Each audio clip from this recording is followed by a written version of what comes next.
By now, you've probably heard my magic wand story. It's a brand that's been part of my personal journey for more than 20 years. But no matter how many times I sing Magic Wand's praises, I'll never be able to fully capture the story of this incredible brand. Well, now journalist and author Kate Sloan just completed a limited audio series documenting the history and impact that Magic Wand has created over the last 56 years. It's called Making Magic. And the series chronicles Magic Wand's incredible brand story through interviews with nearly 40 experts, performers, business owners, educators, and fans. So I got a sneak preview of this series, and what I loved is that Kate weaves together snippets from all their interviews into this amazing story arc. She covers Magic Wand's journey from appliance store massager to its legendary influence on culture and sexual independence, and it's all just fascinating. The first episodes of Making Magic are available now at makingmagicseries.com or on all popular podcast platforms. Just search for Making Magic or visit makingmagicseries.com today. So lesbian is our most searched term, which is, we talked about this, it's very similar to visual porn. Yep. But also we get other things that are, unique to audio porn. So things like male voice, female voice, M for F, which means male for female, male for trans female, or things like that, which are like unique tags, who's speaking and who is the listener intended to be. Because it's so immersive, you actually get a taste of what some of these sexual experiences are like. So for example, like you could try a threesome audio, or you could try being with a girl for the first time via audio. And it's actually a great way to explore your sexuality. Thanks for listening to Sex with Emily. I'm Dr. Emily, and on today's show, I'm joined by co-founder of the autoerotica site, tryquinn.com, Caroline Spiegel, to talk about why listening to erotica can be such a turn on. Plus, I'm answering your sex and relationship questions. Topics include, if you think porn isn't for you, maybe you just haven't found the right type yet. You and your partner just became committed. Should you disclose that you had a threesome with a couple he knows? So your wife is saying you can't have sex anymore because she's allergic to your semen? What's the deal with that? And you brought up pegging once to no avail. How do you bring it up again? All this and more. Thanks for listening. Look into his eyes. They're the eyes of a man obsessed by sex. Eyes that mock our sacred institutions. Bedroom eyes, they call them in a bygone day. Hey, Emily, you got a boyfriend? Because my man E here, he just got his heart broken. He thinks you're kind of cute. A girl's gotta have her standards. Oh my. Do women know about shrinkage? Isn't it common knowledge? What do you mean, like laundry? It shrinks? Can we not talk about sex so much? Are you kidding me? Oh my God, it feels so good. Being bad feels pretty good. But you know, Emily's not the kind of girl you just play with. You're listening to Sex with Emily. We're talking about sex, relationships, and everything in between. For more information, check out sexwithemily.com, and you can find us on all social media across the board. It is at Sex with Emily. All right, guys, intentions with Emily. Okay, for the new year, for each show, I want to start off by setting an intention for the show, and I encourage you to do the same. So what do I mean by this? Well, when you're listening, you chose to take some time and listen to this episode. Think about, just for a second right now, like, what do you want to get out of listening to this episode? Like, how could it help you? It could be as simple as, your intention is, I'm listening to Sex with Emily because I want to have a happier commute and I want to be inspired with my sex life. Or it could be something like, I want to expand my fantasies and turn-ons, and it sounds like this episode could be for me. My intention for having Caroline Spiegel on the show is that I know how important it is to get in the mood, to turn yourself on, and finding out your fantasies. And I know for a lot of people, they're not sure what their fantasies are, and traditional porn doesn't work for them. So I really find audio erotica to be a new platform for many. And, having healthy fantasies is being sexually healthy overall. All right, guys, thank you so much and enjoy the show.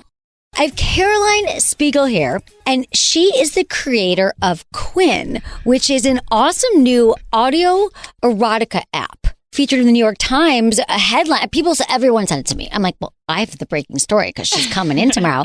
It was called, it said, Porn Without Pictures was Porn the lead. Without Pictures. Yeah, that's so right. congratulations and thanks for being here. I am so excited. I was just telling Emily that this has been a dream of mine. I'm a huge fan of the podcast and of your show. So just thank you so much for having me. Of course, I know. This is exciting because you're 22 years old. Yes, I am. And you've taken a big undertaking here. So you said you were listening to podcasts like in In college. Yeah, I would drive and get coffee every morning and listen to Sex with Emily.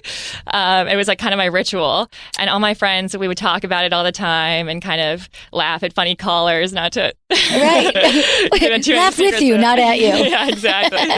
That's amazing. At Stanford, right? Yeah, at Stanford. Yeah. So, long time I love this. Emily fan. Yeah, that's amazing. So okay, I want to hear, like, because I got to be honest, I have thought about this in my mind. I thought, and even once a few years ago, I was like, I think I wanted to masturbate or something. And I was like, why isn't there erotica that we could listen to? Because that's just for women too. A lot of times just hearing the words, it seems easier. And then you invented it. So how did you come up with the idea for Quinn? And we're talking to Caroline Spiegel, and it's an audio erotic app. It's called they find it at Quinn. I can just basically explain what it is because it's so confusing when you first hear about it. But if you guys want to check out, it's tryquinn.com. Yeah, Quinn, and it'll be in the show notes. Okay, tell me everything. Okay, yeah. So basically, everyone's like, what is audio porn? It's kind of confusing. Is it a podcast? Is it an audio book? What is it? But basically what it is, it takes many forms. So it could be a guided masturbation. It could be an erotic story that's sort of told interactively. It could be just overheard sex sounds. It takes all these different forms. The one thing that all these different forms of audio porn have in common is that it really invites you in and it makes you feel like you are in the room with the person having sex with them. It does. So it's so immersive. And that's the one thing I would say. It's true. I feel like, can we play some? Absolutely. Okay. Which we like Harry. He's the most popular, Harry. right? Like Harry could talk to me about his trip to FedEx and I would probably have an orgasm. Harry could host a cooking show and people would be just coming everywhere, like constantly. Okay, let's play Harry. Okay. Your pussy's dripping wet now. Mind if I slip a finger in there while I'm licking your clit? I thought not. You're gonna love this.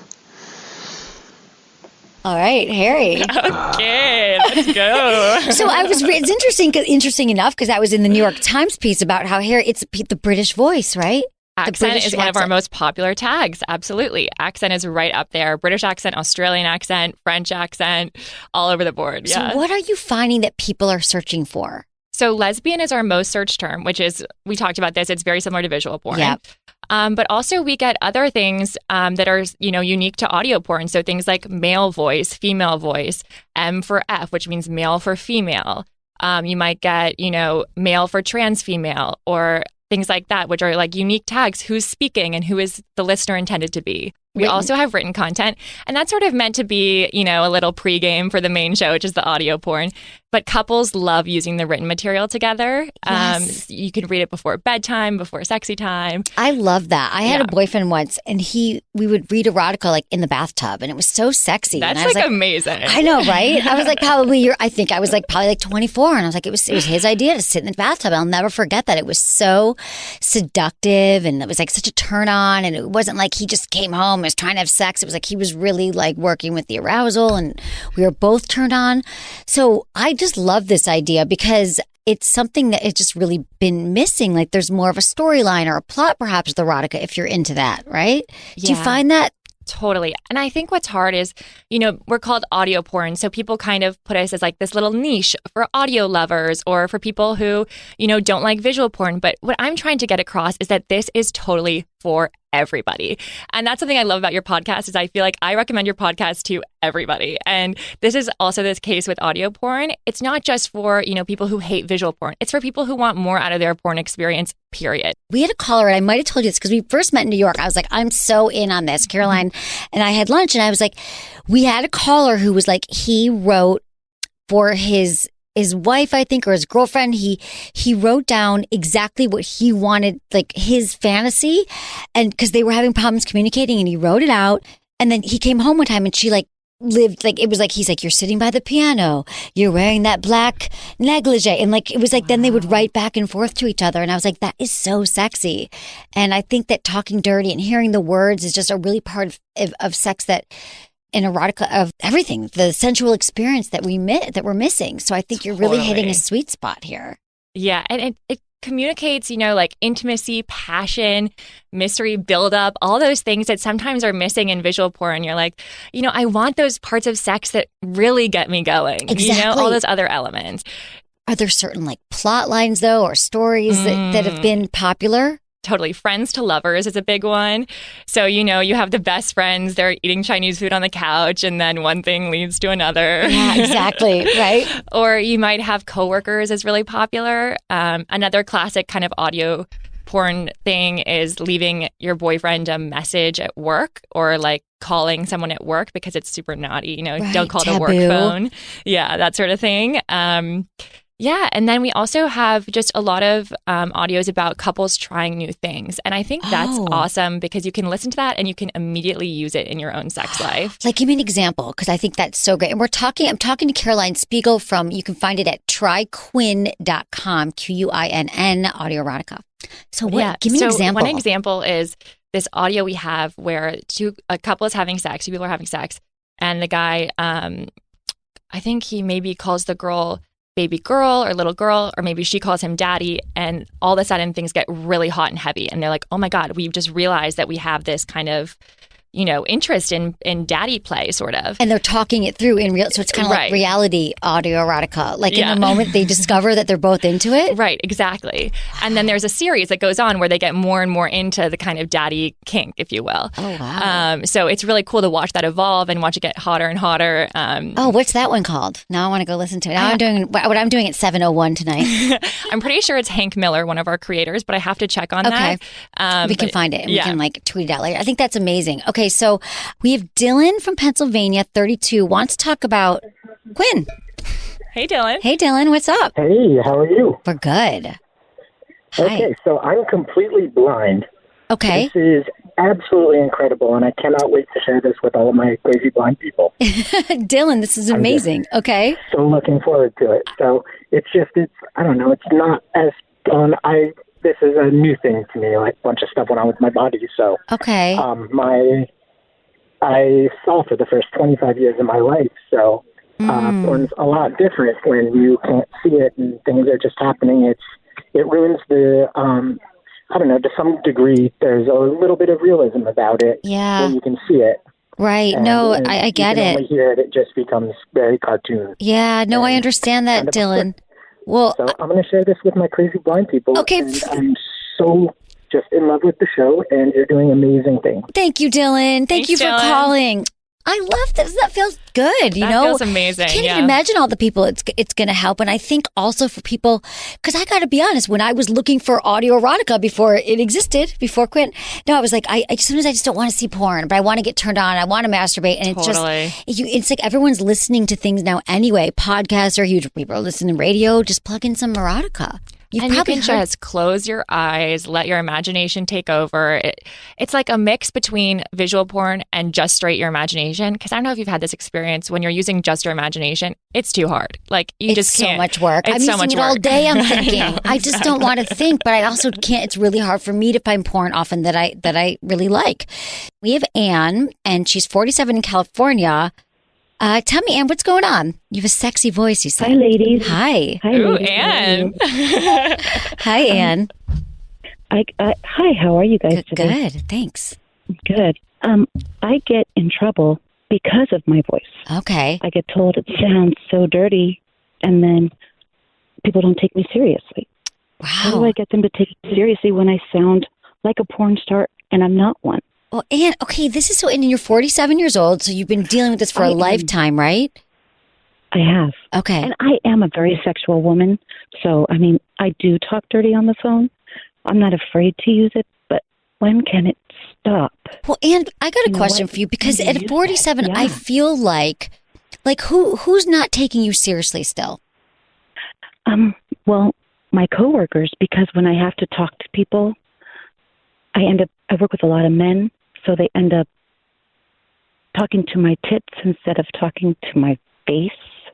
Okay. Because of the voice kind of thing. Does that make sense? Yeah, no, that totally makes sense. And I just feel, I don't know, Anne, like, what do you do for work? I work in construction. Okay.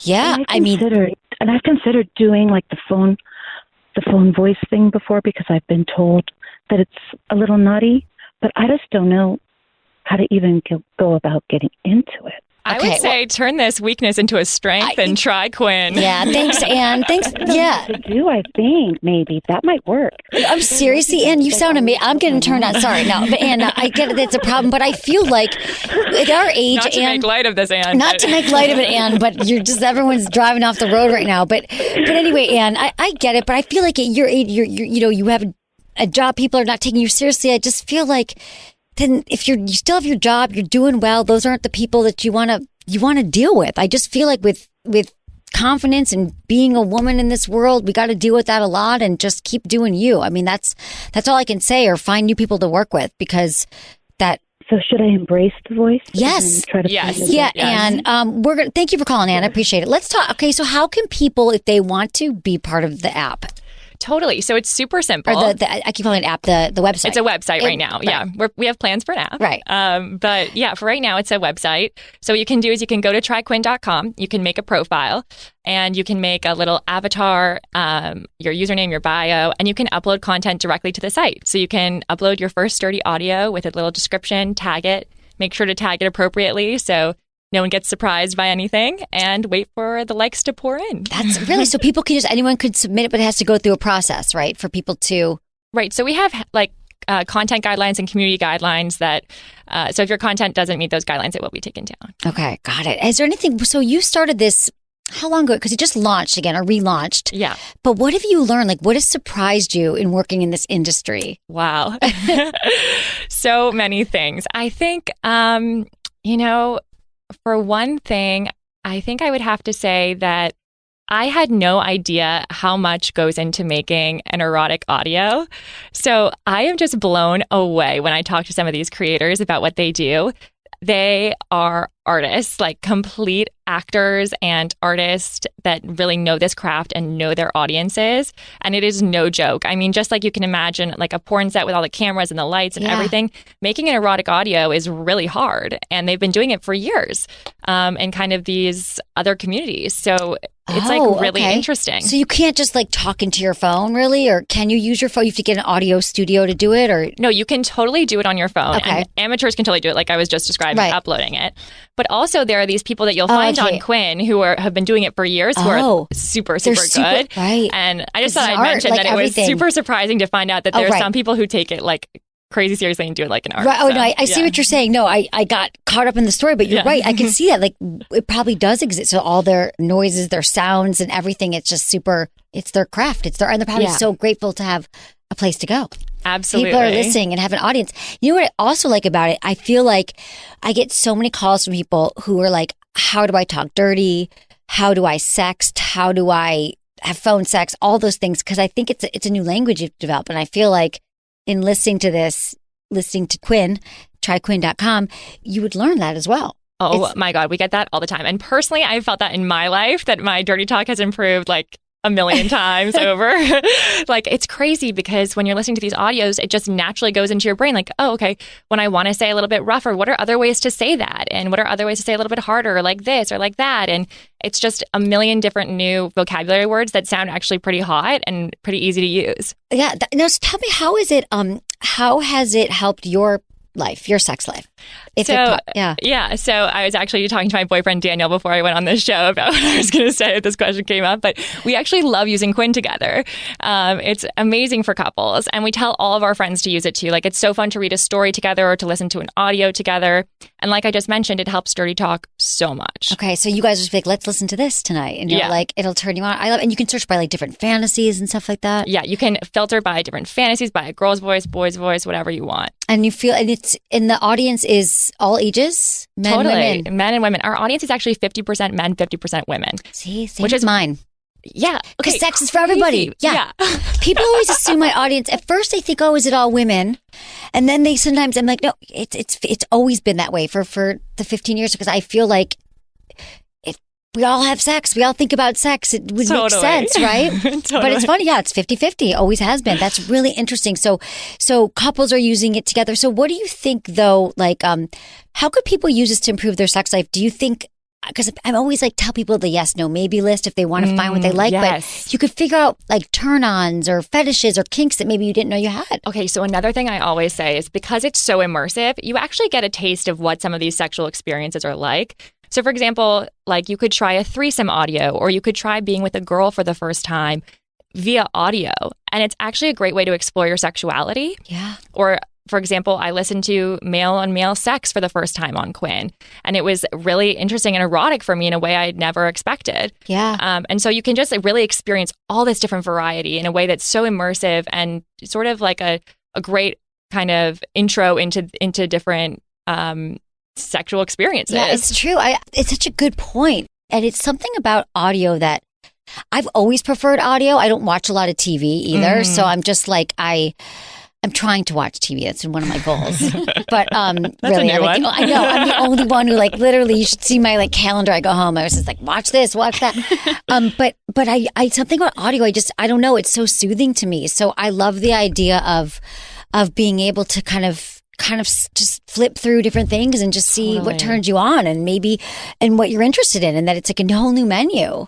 Oh my God! People. And these guided masturbations. That's everything. That's crack. Like, it's so good. Wait, now I want to play a guided masturbation. Harry has a guided masturbation that is so good. It's called the 3 Gates. He walks you through like apparently 3 different types of orgasms. I don't know if anyone actually orgasms 3 times during it. But even if it's once. Yeah. Okay, we're going to play a clip of this real quickly. We're talking about Quinn, your new audio erotica app. Okay. Hey, Harry. So, I've been doing a bit of research recently about, well, sex, and especially on how best to please a woman. And I was hoping to try out some of what I've learned on you. So, apparently, a woman can have 3 types of orgasm. He's my dream man. Each one single? more powerful and intense than the last. Oh my God. I'm going to have to leave for the rest of the show. Experienced in sequence. So the second can be had once the first is achieved. Wow. And the third can be had once the second is achieved. Like, I don't know how true this is, but it's fine. Wait, so here's my question. So wait, I friggin' love that it's a guided masturbation. So, because I'm always like, I feel like for women, I often have to remind more women than men that it's important to masturbate, to continue to masturbate throughout your lifetime, whether you're in a relationship or not. So to see like, that could be something that could just get you to do it for women who just haven't. Totally. And it's like, you know how people have incorporated a meditation routine into their day? I think it's like a similar kind of thing. You just turn on the guided masturbation and you get to orgasm so much more quickly. It's a pleasurable experience. For a lot of people, they're not dealing with the graphic imagery that makes them feel icky inside. They're not really sure what's going on. You know, it's just a whole thing. It's safer. It totally can feel safer and more private and less like affronting. More intimate. Totally. It is more intimate. I think it is so smart, and congratulations. Caroline Spiegel. Okay, I'm going to ask you, so everyone can try it. It's free, right? It's free. Okay, tryquinn.com. We'll also put in the show notes at sexwithemily.com. And then I'm going to ask you the 5 questions we ask all of our guests. Ready? Yes, excited? I'm ready. Okay. Biggest turn on? Confidence. Okay. Biggest turn off? Bad posture. Okay. What makes good sex? Talking. Okay. Something you would tell your younger self about sex and relationships? Go easy on yourself. Okay. Number 1 sex tip? Use lube. Okay. I love you, girl. Okay. Thank you so much, Caroline Spiegel, for being here. Check out Quinn, you guys. It could be your new masturbation partner. Thanks for being here. All right. We're going to take a quick break, and we come back. We're going to get into your email questions.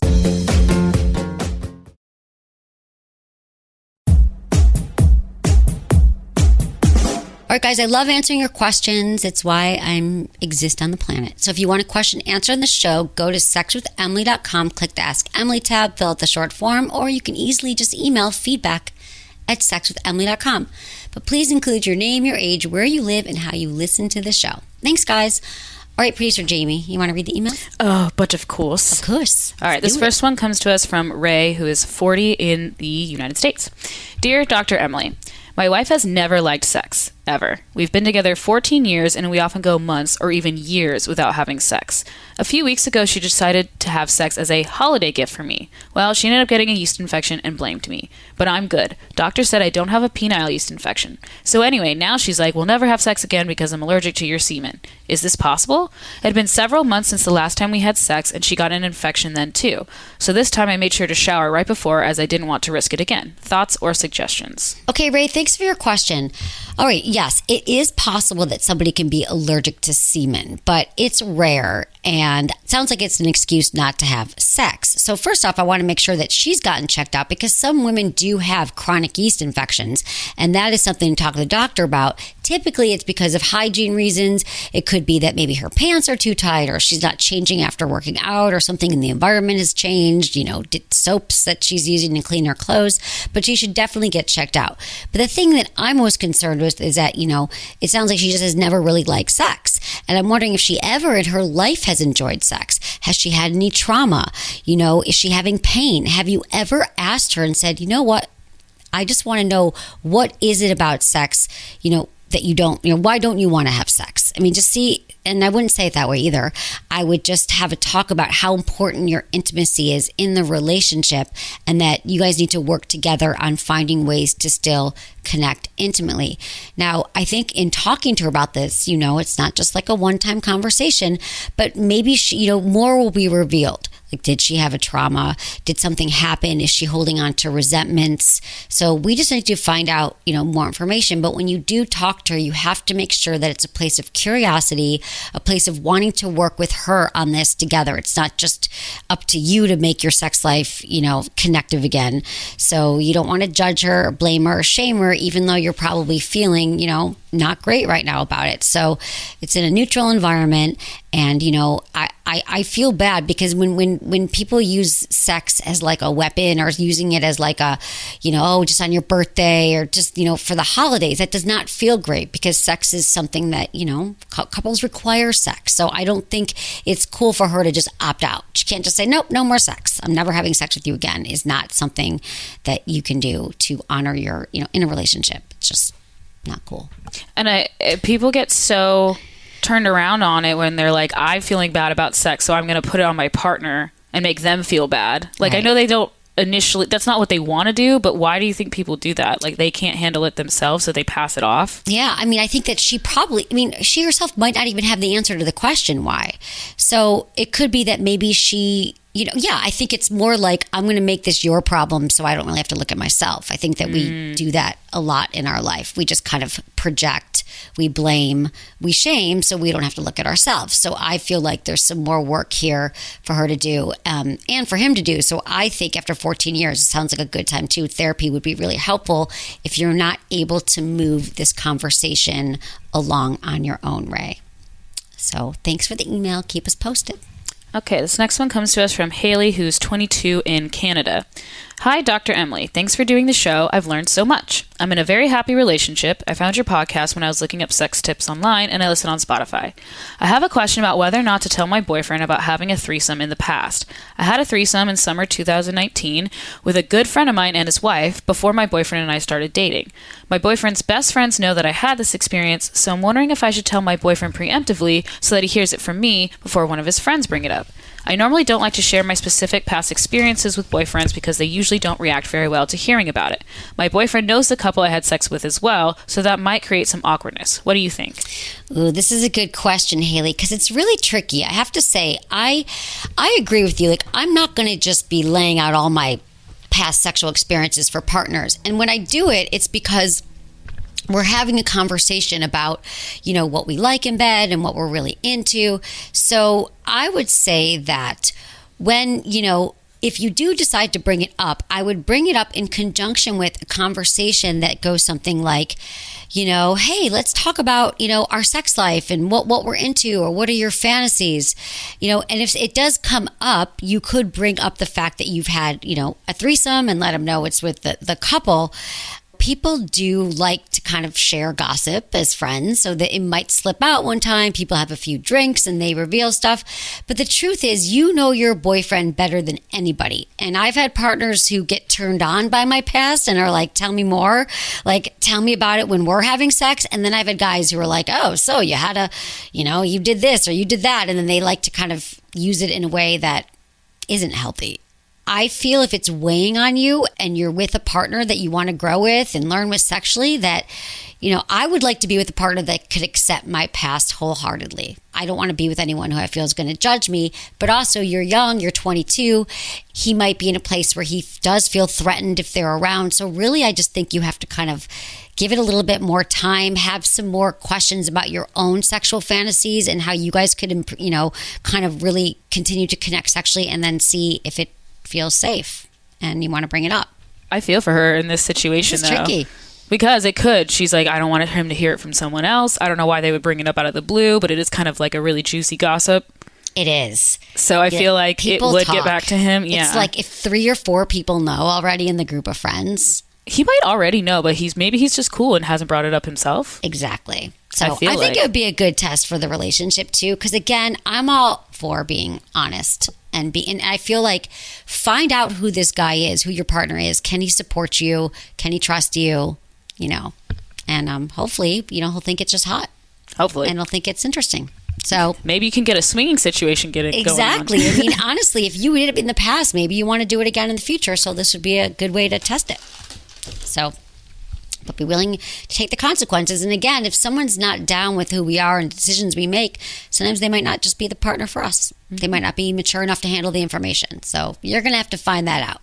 Let us know how it goes, okay? Thanks for the question, Haley. All right, this last one comes to us from Quanell, 28, in Texas. Hello, Dr. Emily. I'm 28, my wife is 29. We've been married for over a year, but have dated on and off since our teens. The past few years, I've grown curious about pegging. I have a huge butt fetish and love all things butt play, but my wife doesn't seem to share the same excitement. She lets me sniff, lick, and finger her ass and says she's not opposed to anal. As for me, I've asked to be pegged, not at the best time, after an argument, but she turned it down quickly, saying it was weird of me to ask and made her uncomfortable to think about. I guess you can say she's recently made strides. Every now and then she'll slip a finger in my ass, but I selfishly want it all. Rimming, fingering, and to be pegged. How can I bring it up, and what can I do to satisfy my desire if it never happens? Thanks, love the show. Okay. Thank you, Quanell, for this question. Okay, you know, don't bring it up after an argument. It's so tempting when we're fighting with our partner to be like, and you never peg me, and you never do this for me. But we can't hear what our partner is saying when we're in a heated debate. So it sounds like she might be open to it. And what I have found is that the conversations are best had when it's in a neutral environment and you're talking about both your pleasure. You could say to her, what have we been doing this last year or these last few months that's really turned you on, and how can I be a better lover to you? And then you could answer it yourself and say, God, I love when you put a finger in my ass. It felt great. You could tell her that other things that you would like if she licked you as well. You could explain to her what you want. But I have to say this, is that just bringing up pegging to somebody who doesn't have the experience doing it, and maybe she's never even really heard it before. And for those of you who don't know what pegging would mean that his wife would wear a strap on around her waist, and it would be attached to a dildo, and then she would penetrate you from behind. She would be wearing it and penetrate you. So that's what pegging is. So once you have these conversations, and again, it's like everything, you can't go from 0 to pegging. So to talk about how you're also interested in anal play and then build up to it again, and maybe she needs to see it. Maybe you need to show her some porn with pegging in it. Maybe you need to show her some images. I mean, again, I feel like a lot of people are just like saying no to things that are uncomfortable, new, or foreign to them. So really, it's just all about healthy communication. Thank you, Quanell. Find us, you guys, wherever you listen. Rate us. We love when you rate us. Give us 5 stars right now. Wherever you're listening, just subscribe. Comment on iTunes. Totally helps. We love that. And thanks to my awesome team, Ken, Kristen, Elisa, producer Jamie, and Michael. Was it good for you? Email me, feedback@sexwithemily.com.